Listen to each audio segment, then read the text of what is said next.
Welcome to another CHRO conversation hosted by the Center for Executive Succession at the Darla Moore School of Business. I'm your host, Anthony Nyberg, and today we're speaking with Lucien Alziari. Lucien is the Executive Vice President and Chief Human Resource Officer of Prudential Financial, a Fortune 50 financial services company. Prior to Prudential, Lucien was the CHRO of A.P. Moller Maersk, a global shipping and energy conglomerate with about 90,000 employees and operations in over 130 countries worldwide. Prior to that, he was the CHRO of Avon Products. He formerly served on the board of directors of Clarks, a UK-based global footwear company, and was the chair of the Center for Executive Succession. Lucien, as always, thank you for coming down here. It's always a great joy and privilege for me and for the students, so thank you. Nice to see you, Anthony. So one of the many things I hear you talk about that I really love hearing is you're distinguishing between what you need to be excellent at and what you need to just be good enough at. Can you talk a little bit about that? Yeah, I think it's a concept actually that works at multiple levels. So I think it's true for individuals, and I think it's true in your relationship with talent in the organization, and I think it's true competitively in terms of, how do companies compete and win. So I think despite all of our best intentions, none of us is going to be outstanding at everything. And actually, if we pursue trying to be great at everything, we're not going to succeed. So I think at an individual level, the advice I've kind of given myself and now I pass on to others is sort of find the 2 or 3 things that you are distinctively good at. When people sit down and they talk about Anthony in an organization, what are the 2 or 3 things they're saying? Anthony is just, distinctively good at this. And are the things that they're saying about you the things that you're saying about you? I think is a sort of a good first test on that. The second is you don't need to be great at everything, but you definitely don't want to be distinctively bad at anything. So the things that you are, we've all got weaknesses. The things that you're just distinctively poor at, you've got 2 choices. One is, if you're lucky, find a role where that doesn't matter. It's just not part of what's expected. And I think we can be choiceful about, where we invest ourselves in organizations. The other is just stop being bad at it, all right? You don't need to be great at it, but it just needs to be a topic of no conversation. So that's at the individual level. And then I think at the company level, my own belief is that each business has typically 2 or 3 things where by being distinctively good, and by that I mean better than the companies they compete against, that's what gives them their competitive edge. So if you watch a CEO go and talk to a major potential customer, they're going to capture somewhere in that discussion, here are the 2 or 3 things where I think you should think about us as a partner. And the first thing is, do companies know what those 2 or 3 things are? Secondly, are they distinctively good?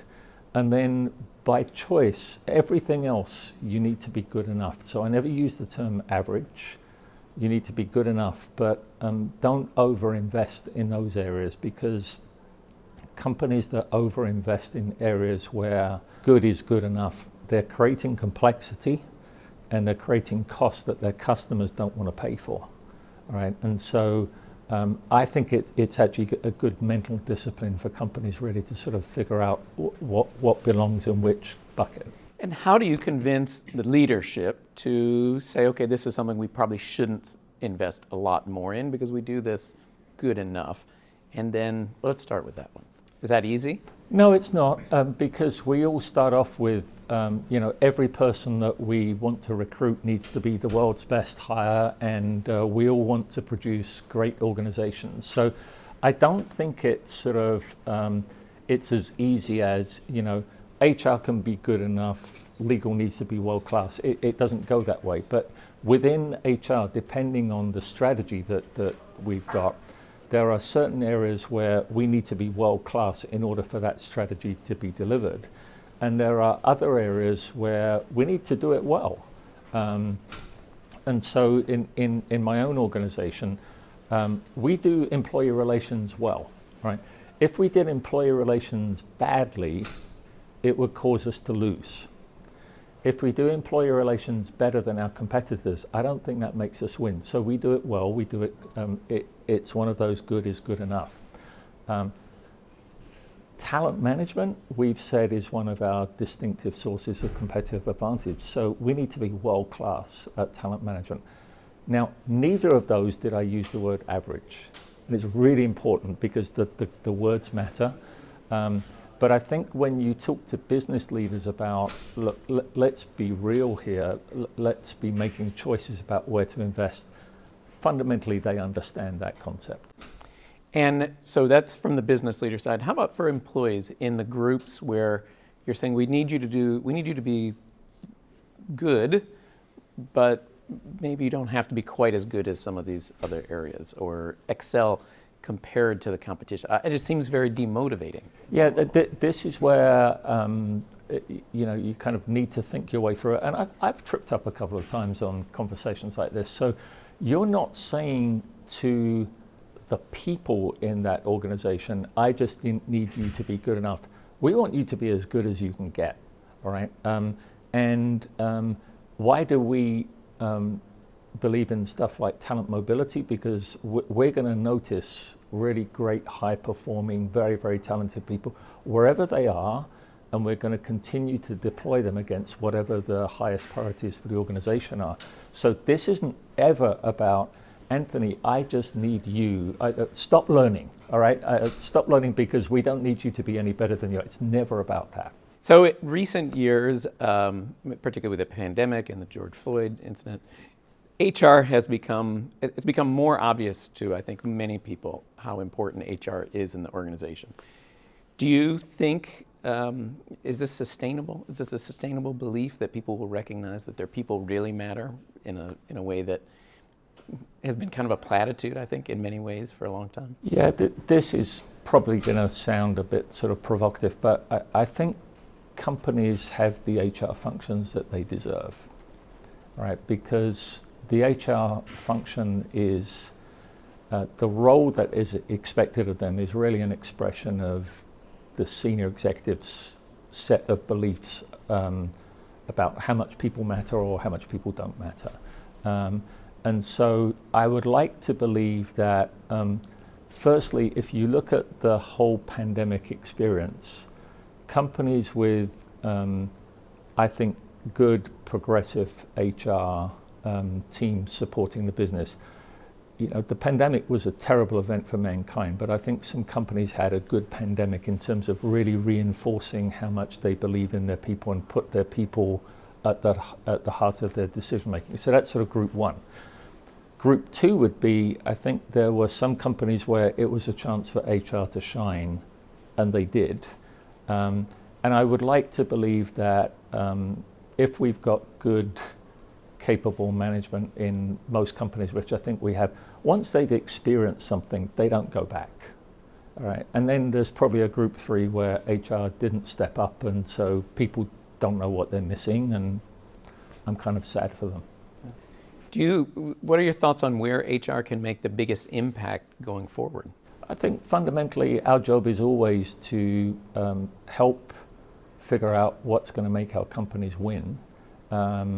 And so I always come back to, what's the combination of what makes our business competitive, what's the work that really drives competitive advantage. I think what the pandemic unlocked was it finally separated work from the workplace. And I think that gives us a lot more flexibility and room for creativity just in terms of, well, what's the work that really does make a difference? Where is it done? How is it done? Who's doing it? How much can technology play into it? It clearly doesn't need to be done in a particular place most of the time. And then how do we find this best combination between the work that makes companies win and the people who can do that work the best? And I think emerging technologies like talent marketplaces, the use of AI, understanding what the skills of our people really are, has been a whole new kind of awakening for us. So I think we're looking at the next chapter where HR can really continue to drive competitive advantage.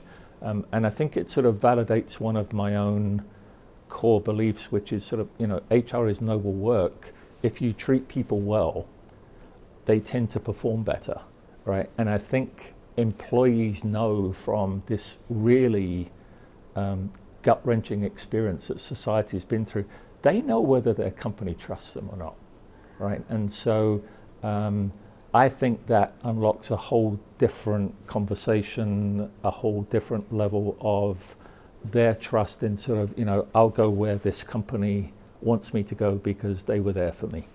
So that you've brought up a few things that I'd like to go into a little bit more. And one of them is this last part about trust. So what does it mean for the organization to trust employees, and how do you know that they're recognizing that?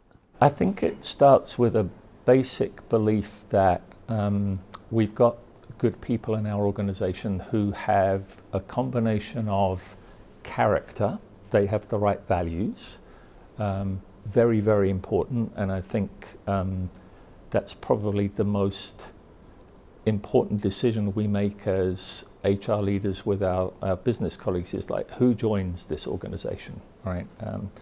And then the second is competence and expertise. I think that employees understand the difference between organizations that are basically telling them what to do, when to do it, how to do it, and by inference just really saying, just do it this way, don't think, right? And there's other organizations where the conversation is much more about, here's the problem we're trying to solve, help us solve that, bring your creativity. And the theme for me of the pandemic has been around, it got us all much more focused on outcomes, all right? What are the outcomes that really make a difference to whether we meet the needs of customers or not? Where those outcomes are delivered, what time of day, in an office, out of an office, I think everybody's understanding that it's less important.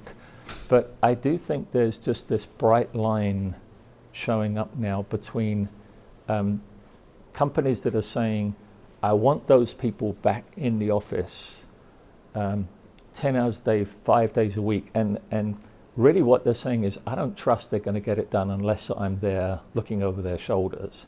And we at Prudential want to be distinctively different from that. Now, there's no pass, nobody gets a buy on, we need to deliver for our customers. But there's a lot of trust that we've got the right people who will make sure that they get it done for customers. So that idea about trust then seems like it's even more important now when we're talking about remote work, et cetera. So how are you both imparting that trust in this remote work part? Or maybe more interesting to me is, you talked about the importance of having ultimately I think you were talking about having the right culture in the organization. And how do you keep that going when there's a remote workforce? Yeah, I think this is one of the existential questions out there at the moment is, how does culture survive and thrive if your employees aren't there all day, every day? And so I think culture is critical to companies competing and succeeding. But I think it's calling on us now to say, most of our people are not going to be remote. So at Prudential, we've got 20% of our people who will be working remotely 100% of the time. We've got 75% of our people who will be in a hybrid working arrangement. And hybrid contains some in-office components. And so what we're discovering together with our employees, because this is a journey we're all trying to figure it out as we go along. But I think this combination of great flexibility for the employee, but also being purposeful about there is a reason to come to a workplace. But that reason isn't true 5 days a week, 10 hours a day. But we need you to come to the workplace for work that is collaborative, where coming together produces better outcomes than when you're doing it remotely by yourself. And then cultural injections, where it's a time for people to come back together and remember why they're part of a community and to sort of reinforce that culture. And so in that, I think the challenge for HR is to say, well, then how do you build culture in a much more purposeful way than the reality was in the old days? It was by osmosis. It happened, we couldn't describe how it happened. Now, it isn't going to happen unless you work at it, but I think it's actually, in some ways, a more efficient way of building it in the future. The one thing, though, that I think we need to be unapologetic about is hybrid doesn't mean 100% remote. There is a reason why we need people to come into the workplace from time to time. And a large part of that is the cultures that we believe in and the communities that we're sort of shaping together. And the other thing that I think some businesses are finding out now in a very data-based way is the rate of skill development for early in career talent is different if there's not enough of a in-office kind of apprenticeship experience going on. And I think at the end of the day, we've got to come back to, we do everything to make sure that our businesses can win and we can exceed our customers' expectations better than anybody else. And, we'll design our work experiences around that, not based upon individual employee preferences. So how do we accelerate this training, which we know is challenged when people are not working with each other quite as much? How do we become intentional about that in a way to overcome some of those things? Or onboarding would be another one. We know people have really struggled with that.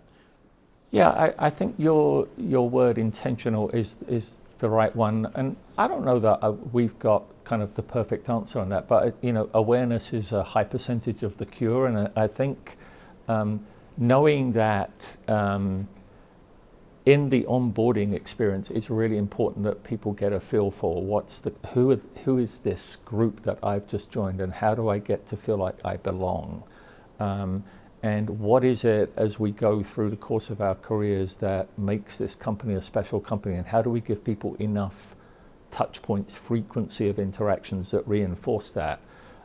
I think it's like one of the interesting things that HR is trying to figure out at the moment. But one thing's for sure, if you're trying to build culture where your employees are not interacting with you as frequently as they used to do, if you're just trying to do it by osmosis, it's not going to happen. So are there lessons to be learned there from how organizations have long dealt with people working remotely internationally? I mean, cross-border and stuff. A lot of us have lived and worked in international companies, and we didn't see our employees in Asia every day, but we trusted them to get the work done. We had a way of communicating and managing them over time. And so I think sometimes we lose sight of, we know how to do this in other environments, and we just need to bring that learning back into kind of our home environment now. But all of the things that made us successful running international businesses, that those principles are just as applicable here to a new situation. But it's not like we suddenly came up with whole new laws of human interaction. It's just, this is a different experience in kind of our home turf. And one of the things you mentioned was that hybrid does not mean 100% remote. Yeah. So what is which I hope you then share with our students in a little bit. What's the argument to them, to the younger generation, who many of them have now said, well, why does it matter if I'm in the office? I can get my stuff done, and that's all that matters, besides that they need their paycheck. Well, I think part of it is we trust you, but you need to trust us. All right, so trust us that we understand what is in your best interest and what will help you build a longer term flourishing career with us. And it won't be that you need to be in the office every minute of every day. That I think those days are gone. but nor will it be that you can never have any kind of physical interaction with any fellow colleague. It doesn't work that way. It doesn't work that way in terms of the skills that you're going to need, both the sort of technical domain skills, and it's definitely not going to teach you the interpersonal sort of EQ skills, ability to work with people, and then eventually the ability to lead people.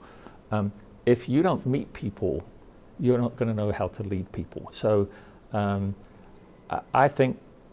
hope for most employees, and particularly your students, because they're smart, I hope when we sort of set that out, people would say, yeah, okay, I get that. But I think you're sort of coming back to fundamental laws of human nature and high performance, and that case to me is sort of self-evident. And along the talent line, I've heard you talk a lot about the importance of developing diverse talent and creating real opportunities throughout the organization. Can you say a little bit about why that's important for you and Prudential? Typically the case for diverse talent and diverse with a very broad set of definitions around that. Basically sort of comes down to three things. One is it's the right thing to do. Second is it's a great way of getting more than your fair share of talent. I'm greedy about talent. I want all the talent that's out there, and I want us to have more than the people that we compete with. And the third is if companies are looking to grow, they're always looking to find new markets, new audiences with whom they can interact, and there are limits to our ability to understand some of these markets if we don't have a lived experience of growing up and really understanding what those consumers ultimately need from the company. And so I think that mix of three elements is still there. But I think the overarching case for diversity now is you just need different thinking. If you think the way that you've always thought, you're probably not going to be innovative and seeing change coming and helping create change. And so for me, the case around diversity is you want this, John Stuart Mill, the collision of ideas. That's always been true. And so how do we create that? And the defining characteristic, I think, of the winners is not the creation of that collision of ideas, because it's going to happen, is can you make that productive? And, do your employees, from whichever perspective they're bringing, do they feel like you're an environment where we actually want to hear that? We want you to be yourself, because that way we'll learn more than others would learn. And you've talked about the importance of talent and trusting employees and general value of employees within the organization. But Prudential has also been, I think, a role model in many ways regarding a broader stakeholder theory perspective and really caring about employees as well as financial outcomes and stakeholders and community. Yep. Can you share some things about why that's important to Prudential and give some examples of some of the ways that you've had this broader perspective? Yeah, I think the great companies in the world, there was this commentary about it's only about the shareholders. I don't think they ever really believed that, just in sort of the purest notion of that. We deliver for our shareholders, right? That is why we're here. But you can't deliver great companies in a sustainable way decade after decade unless you're a good citizen. Right, unless the community likes having you in the community, unless the community feels like you both take but you give. And so Newark has been our home for, it'll be 150 years in a couple of years. I think it will always be our home. There was a time when many companies decided to leave. We chose to stay. I think it's an expression of our sort of underlying purpose as a company, which is we're seeking to help make lives better, and you can't be making lives better for customers in distant communities unless you're also paying attention to the place where you live and you go to work every day. So it's important to us. We've spent $1 billion to $2 billion investment in Newark community.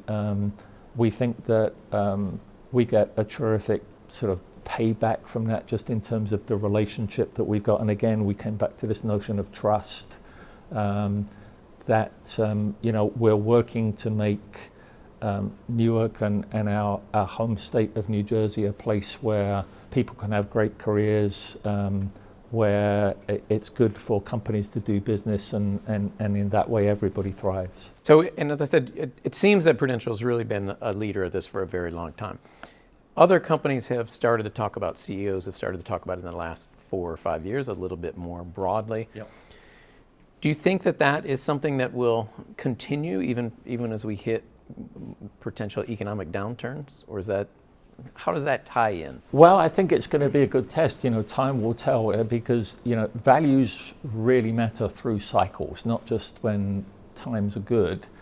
I think values really show up when times are difficult, and so that doesn't mean Prudential won't make tough decisions about which businesses we're in, how many employees we have. That's kind of part of doing business. But I think everybody associated with Prudential, I hope, would say whatever decisions we need to make, we'll do that in a way that sort of reinforces kind of fundamentally respect for people and the communities that we live in.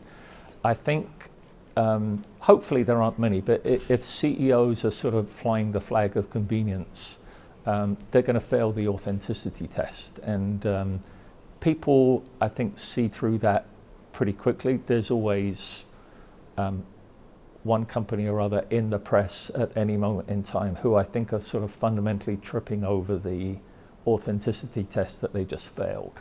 And I think that's a watch out to everybody.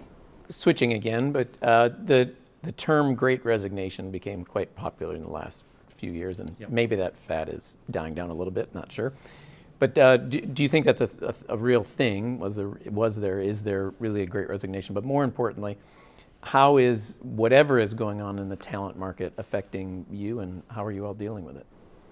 Yeah, I think there was a great rotation, and the data would certainly suggest that. So there was a lot more mobility between companies, and also I think just an unusual experience, which is sometimes people just resigning without knowing what they were going into. Now, I think that aspect of it is tapering off as the economy is a bit more uncertain.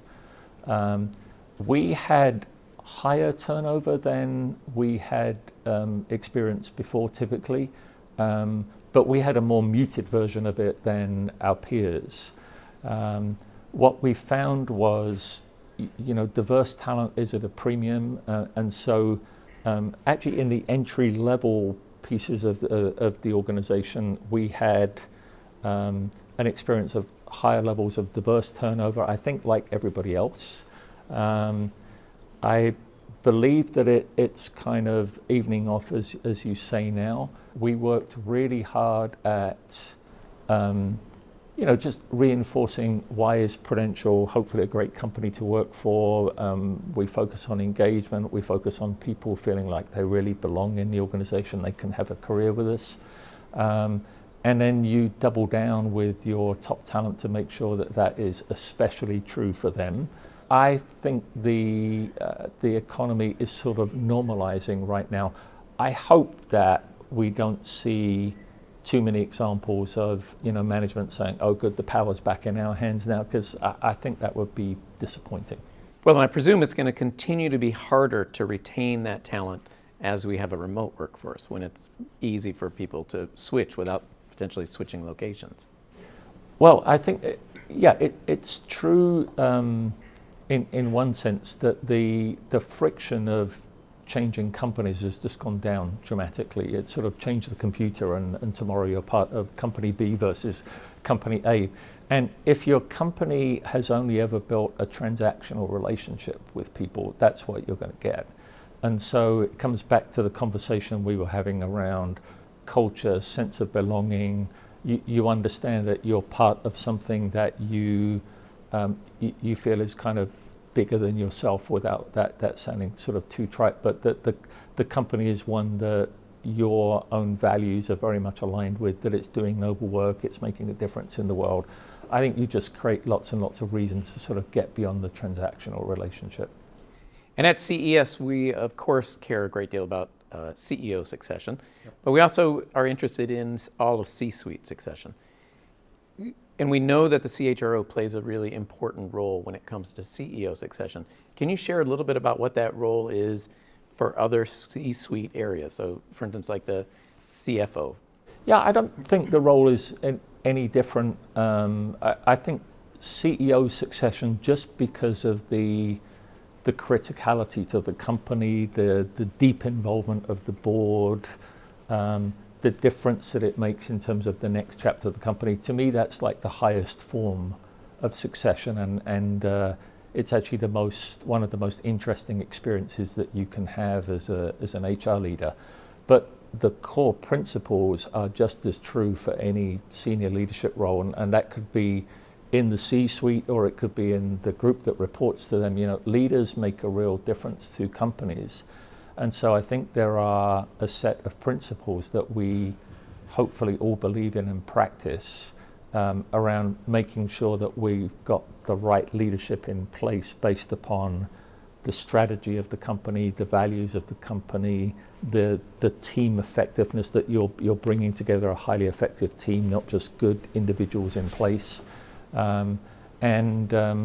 That's as true in a CFO succession as it is in a CEO succession. And when you talk about that C-suite and bringing together a team, what are some of the things that we need to be thinking about to make sure that that's a really highly effective team as opposed to this collection of individuals? Yeah, I think when you join the C-suite or the senior leadership team of the company, there are 2 or 3 changes that happen, but the most profound change is you're leading a function, but the most important thing is that you're now leading a business. And so do you bring an enterprise perspective, or are you just running your function? All right. So that's the first big change that all of us have needed to figure out as we come into these roles. So our job now is to help our company win, and we can only do that if we think about the whole rather than the individual pieces that we're accountable for.